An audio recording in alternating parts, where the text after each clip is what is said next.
भाद्रपद माह के शुक्ल पक्ष की अष्टमी तिथि जगत की देवी श्री राधा रानी को समर्पित है। इस शुभ अवसर पर श्री जी की भक्ति भाव से पूजा की जाती है। सनातन शास्त्रों में निहित है कि भाद्रपद माह के शुक्ल पक्ष की अष्टमी तिथि पर राधा रानी अवतरित हुई थी। इसके लिए हर साल भाद्रपद महीने में राधा अष्टमी मनाई जाती है। धार्मिक मान्यताओं के अनुसार राधा रानी के महज नाम जप से व्यक्ति विशेष का उद्धार हो जाता है।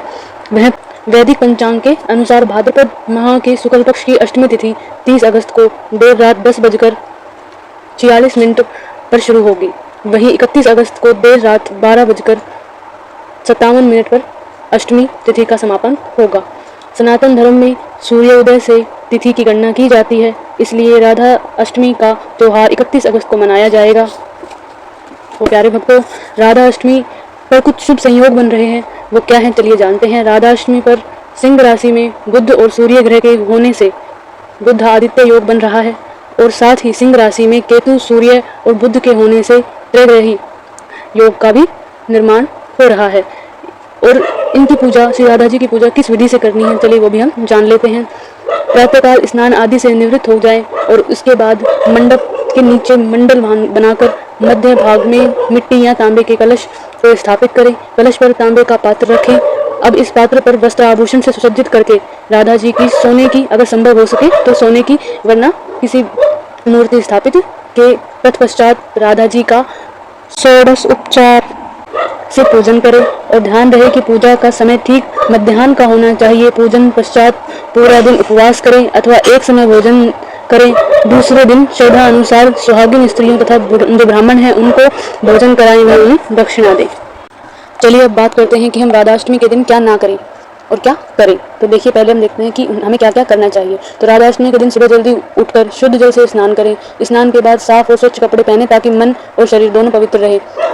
तभी व्रत और पूजा का संकल्प लें। पूरे दिन ब्रह्मचर्य नियम का पालन करें और इसका मतलब है कि आप न केवल शारीरिक रूप से बल्कि मानसिक रूप से भी संयमित एवं शुद्ध रहें।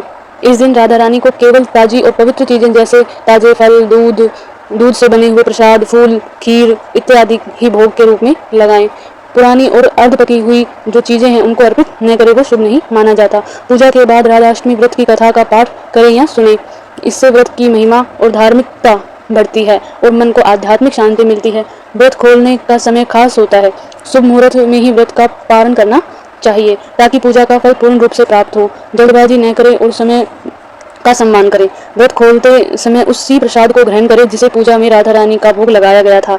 इससे पूजन की पूर्णता बनी रहती है। व्रत खोलने से पहले जरूरतमंदों को अन्न, वस्त्र या धन दान करें। इसके अलावा गौ सेवा बहुत शुभ मानी जाती है। अगर आप कर सकते हैं तो इससे पुण्य बढ़ता है और व्रत की सफलता सुनिश्चित होती है। पारण करने के बाद घर के बुजुर्गों या वरिष्ठों का आशीर्वाद लेना आवश्यक होता है। उनका आशीर्वाद आपके जीवन में सुख, समृद्धि और शांति लेके आता है। अब हम बात करते हैं कि राधाष्टमी व्रत के दिन हमें क्या नहीं करना चाहिए। चलिए शुरू करते हैं। पूजा में जो भी भोग राधा जी को आपने अर्पित किया है या करने वाले हैं वह पूरी तरह शुद्ध और बिना किसी स्पर्श के होना चाहिए। ध्यान रखिएगा, भोग बनाने के बाद उसे चखना या किसी भी तरह से जूठा करना वर्जित है। व्रत के दिन में सोना या धार्मिक दृष्टि से अनुचित माना जाता है और इससे व्रत की तपस्या में बाधा आती है और इसका फल कम हो सकता है।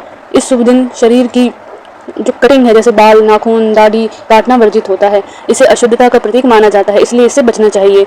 इस दिन काले या बहुत रंग के जो गहरे रंग के कपड़े होते हैं उन कपड़ों को पहनने से परहेज करना चाहिए। राधा रानी को लाल और पीले रंग के अत्यंत प्रिय होता है, तो आप इन्हीं रंगों के वस्त्र उन्हें पहनाएं, वो बहुत ही शुभ माना जाता है। पूजा करते समय महिलाओं को बाल बांध कर रखने चाहिए और सिर पर चुन्नी से ढकना चाहिए।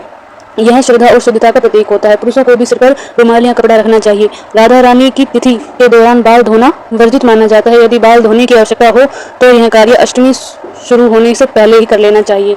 ये चीज़ें हमें नहीं करनी है। अब अगर आपको जानकारी अच्छी लगी हो तो इसे लाइक करें, सब्सक्राइब करें। धन्यवाद।